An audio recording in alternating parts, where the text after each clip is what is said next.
Bonjour, je vous propose aujourd'hui un tutoriel pour créer un avant-projet d'étude de fabrication avec TopSolid directement depuis le projet de fabrication.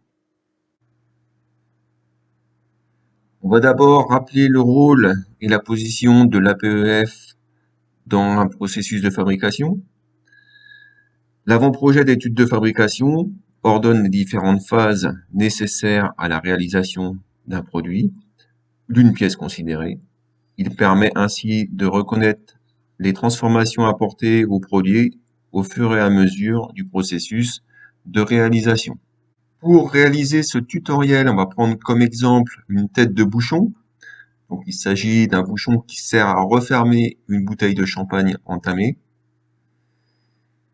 Ça, c'est l'ensemble. Et on va retrouver ici la pièce réalisée. Donc, on va devoir créer un avant-projet d'étude de fabrication pour réaliser cette pièce-là. La première chose à faire, si ce n'est déjà fait, ça va être d'importer dans vos documents modèles les modèles de documents méthodes. Donc, pour ça, on va aller dans Fichier, Modèle de document, ouvrir mes modèles. Ici, je vais aller chercher mon paquet qui concerne les modèles de documents méthodes. Voilà. Ici, je prends document modèle, conception des processus. Je valide. Et on va retrouver ici différents documents modèles pour les documents de fabrication. On va faire la même chose pour les bibliothèques.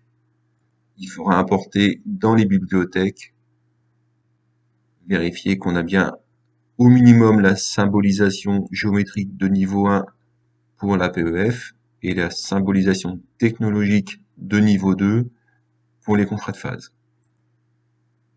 Surtout quand vous avez importé des nouveaux modèles et des nouvelles bibliothèques, n'oubliez pas de mettre au coffre, donc on appelle le menu contextuel, mettre au coffre. Voilà. Si vous faites pas cette démarche de mettre au coffre, vous n'aurez pas accès à vos modèles ensuite dans vos projets. Bien voilà, tout est prêt. On va pouvoir commencer à générer notre document avant-projet d'étude de fabrication. Pour ça, on va aller ici sur, par exemple, ce qui nous intéresse, notre document pièce qui est affiché à l'écran dans l'arborescence. J'appelle le menu contextuel par un clic droit, mise en plan, et là je vais aller chercher dans les documents modèles de conception des processus, les documents méthodes donc, je vais aller chercher l'avant-projet d'étude de fabrication. Je valide. J'obtiens ce document-là. Donc j'ai tout de suite une vue qui s'affiche. Cette vue-là, je vais faire le choix de la positionner en 3D, c'est-à-dire en perspective.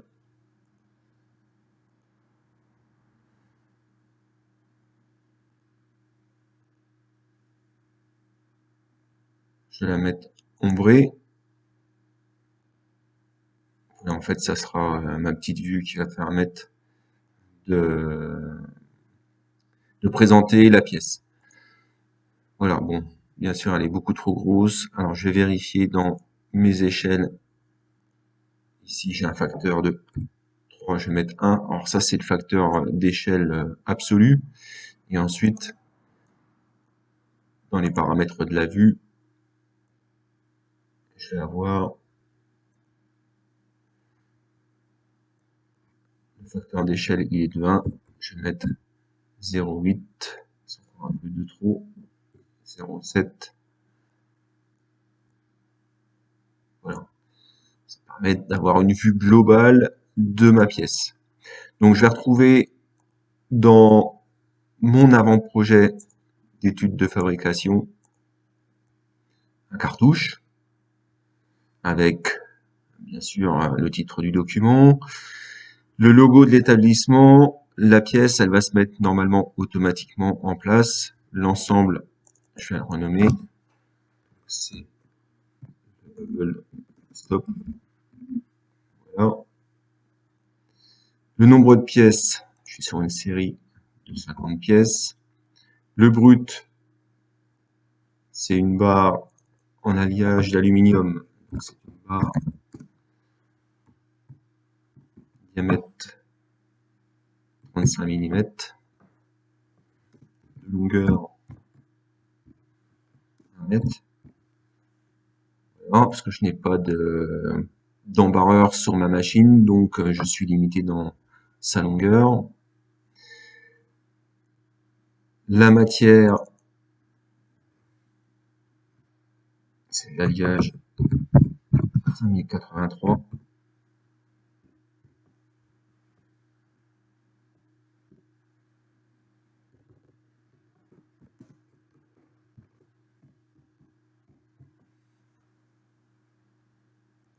La date, elle va se mettre automatiquement.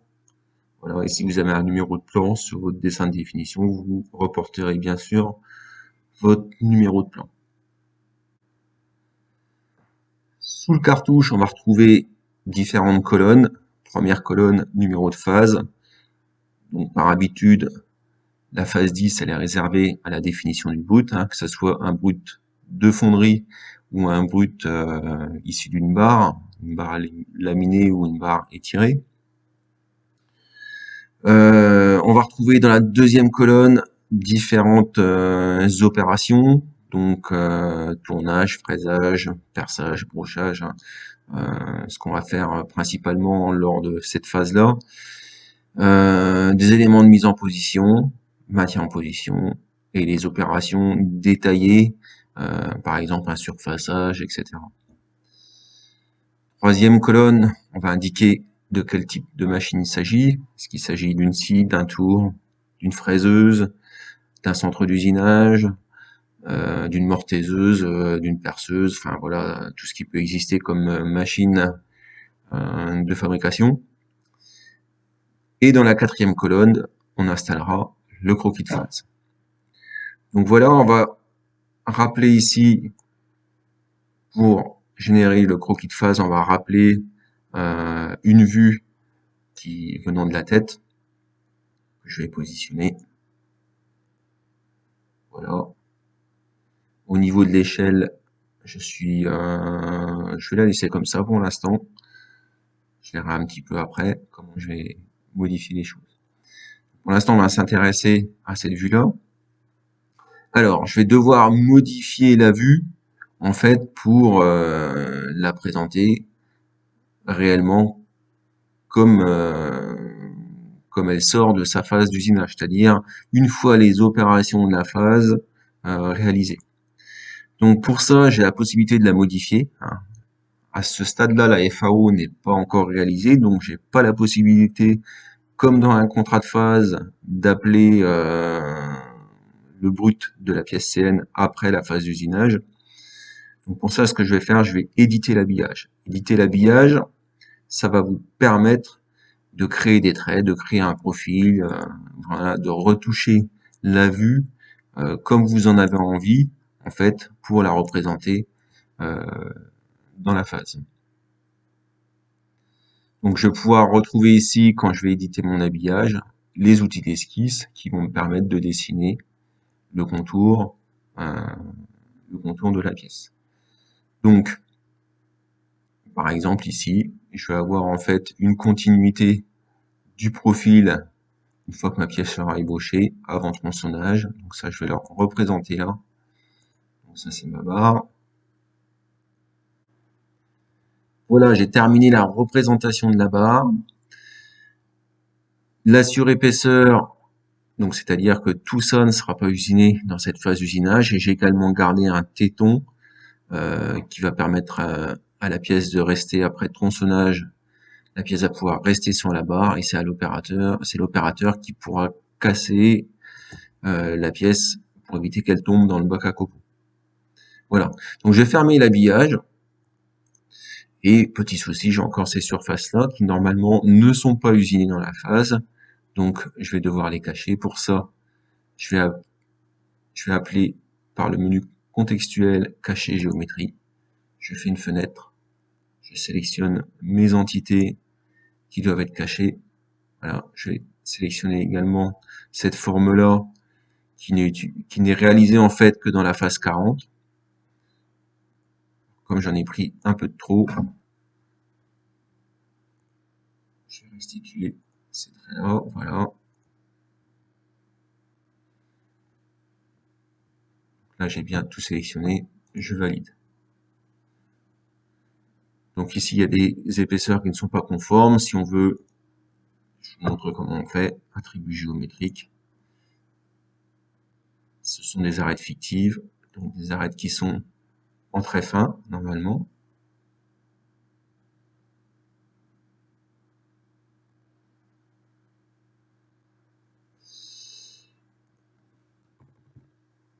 Choisir un type de trait, des traits fins.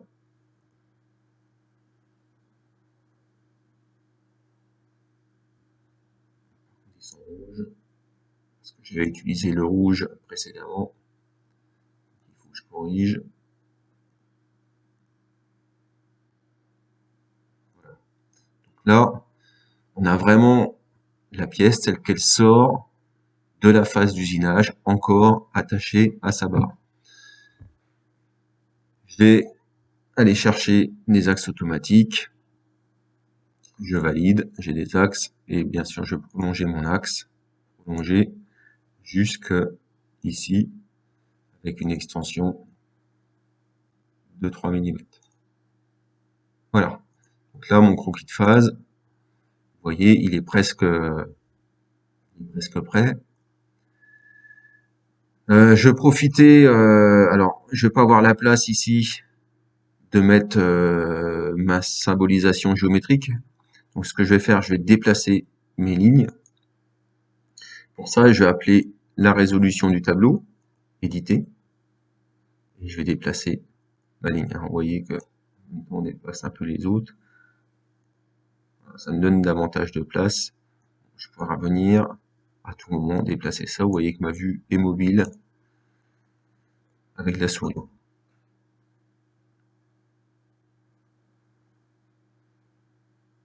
Je vais vous montrer maintenant comment on insère des symboles de mise en position. Donc ça sera la symbolisation géométrique de niveau 1.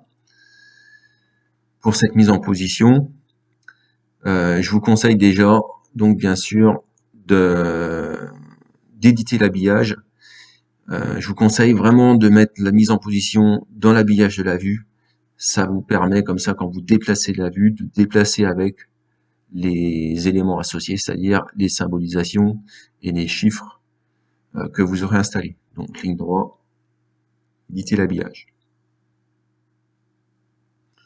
Ici, je vais aller chercher dans cet onglet les symboles. Voilà. Et donc, je vais prendre les symboles, symbolisation géométrique de niveau 1.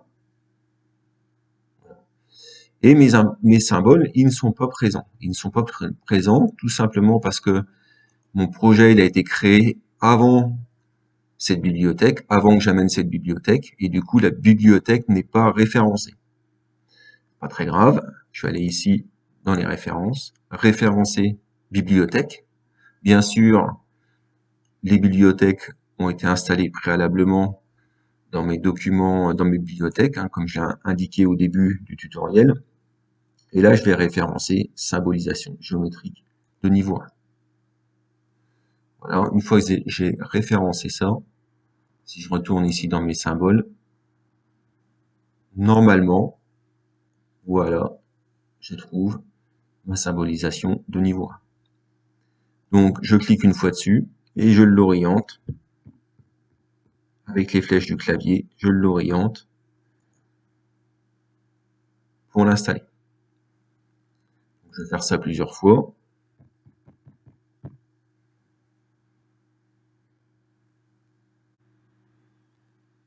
Là, je vais avoir installé mes symboles. Bon, celui-là, il est mal orienté. En fait, c'est souvent quand on le déplace, on a des petits soucis, une petite astuce. C'est ici, au niveau orientation. Hop, on l'oriente. Ça, on n'a plus de problème. On peut le déplacer, on peut le glisser ensuite comme on veut. Derrière ça, on va installer les numéros. Donc, par exemple, le 1.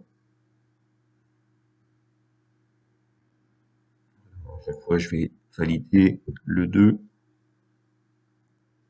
Je valide le 3.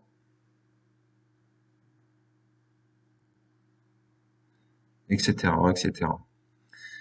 Vous voyez ici, j'ai mis le contour du brut avant usinage, de façon à pouvoir placer une butée escamotable que je vais référencer. Ça sera ma 5.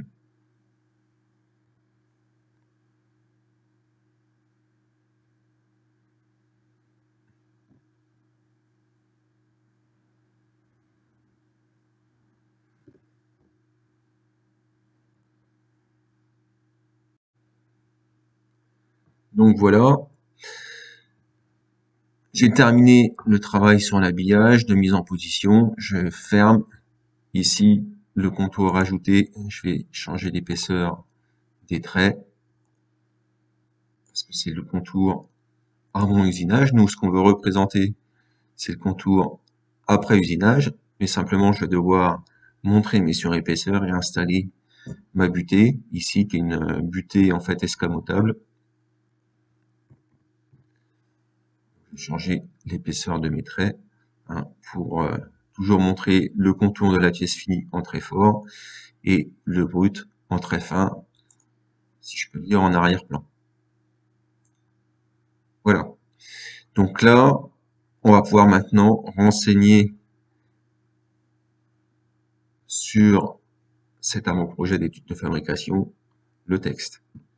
Donc, deux solutions, tout simplement on clique 2 fois dessus et on va venir ici modifier, donc c'est du tournage. Mise en position, centrage long, 1, 2, 3 et 4. Et c'est capable d'ajouter 1. Maintien en position. C'est un mandrin. Un serrage. Concentrique. Très fort. Enfin, c'est écrit en gras, on va mettre normal. Quelle opération je vais faire? Donc là, on va rentrer ici les différentes opérations. Gauche, profil extérieur, pointage,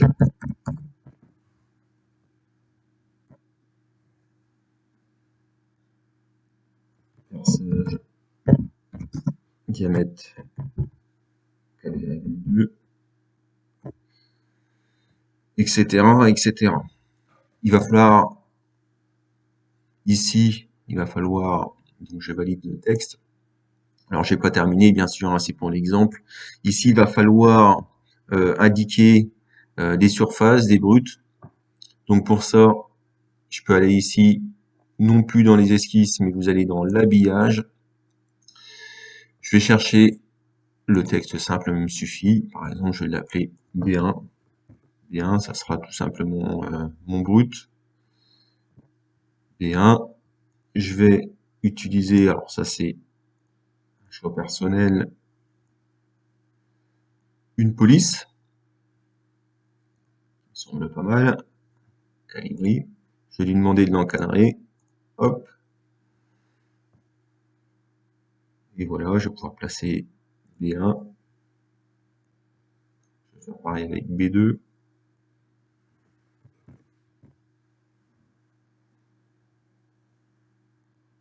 vais faire pareil avec, si j'ai un cylindre, une surface cylindrique, je vais l'appeler B1, et ainsi de suite.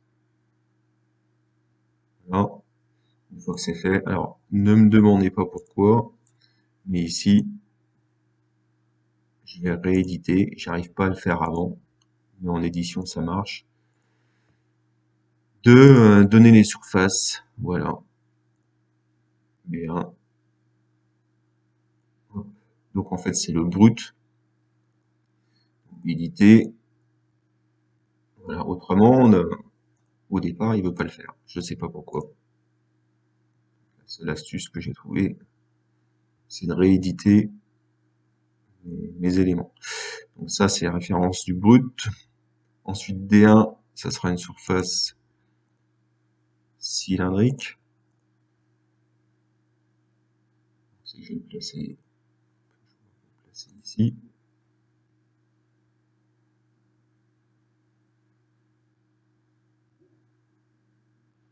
Voilà, du coup, je vais descendre un peu. Voilà, bon, bah, après, c'est du travail, comme du travail de mise en plan. Normalement, j'ai une surface ici plane qui va s'appeler F1, etc. Tout ça, ça va permettre ensuite,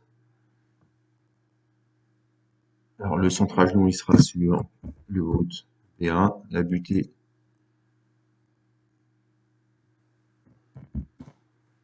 escamotable, son B2, opération pointage, perçage, etc. On va pouvoir ensuite désigner les surfaces, D1, etc. On pourra ici désigner toutes les surfaces usinées. Voilà. Donc on va faire ça sur les différentes phases. Ici, la machine, c'est un tour. La commande numérique passe. C'est 10. Manuel.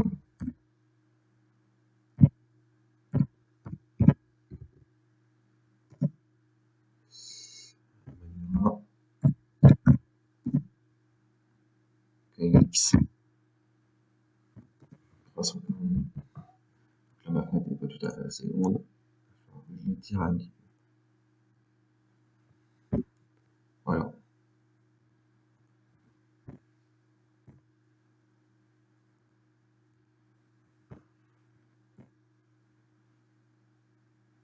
Et tout ça, on va le centrer. Voilà, donc on va faire ça ensuite pour les différentes phases. Pour terminer mon croquis de phase, je souhaite ajouter une coupe locale pour montrer le trou taraudé qui se trouve dans la pièce. Donc, je vais aller chercher ici. Dans les vues, je vais aller chercher une coupe locale. La vue de référence, c'est ça. Voilà, donc on va dessiner une esquisse tout le tour. Je valide cette esquisse. La profondeur, je prends une arête projetée sur le diamètre, donc qui passe par l'axe. Je valide.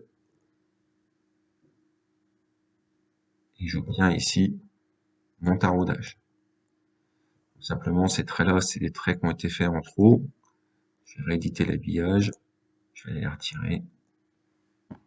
Voilà. Je vais faire mon habillage.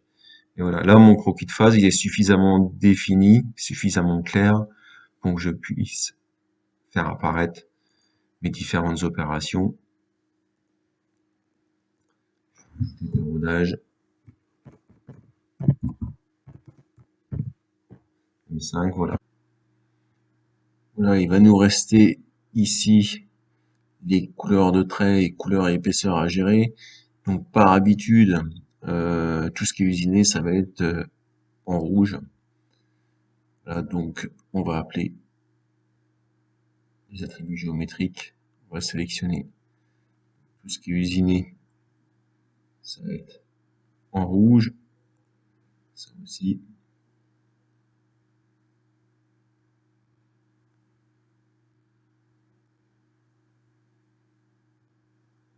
On valide. Voilà, donc ensuite, pour les autres croquis de phase, eh ben, on va répéter la même chose. Également pour les opérations, pour les machines. Je pense avoir dit l'essentiel pour vous guider au travers l'élaboration d'un projet d'études de fabrication sur Topsolid. J'espère que ce guide vous sera de toute utilité.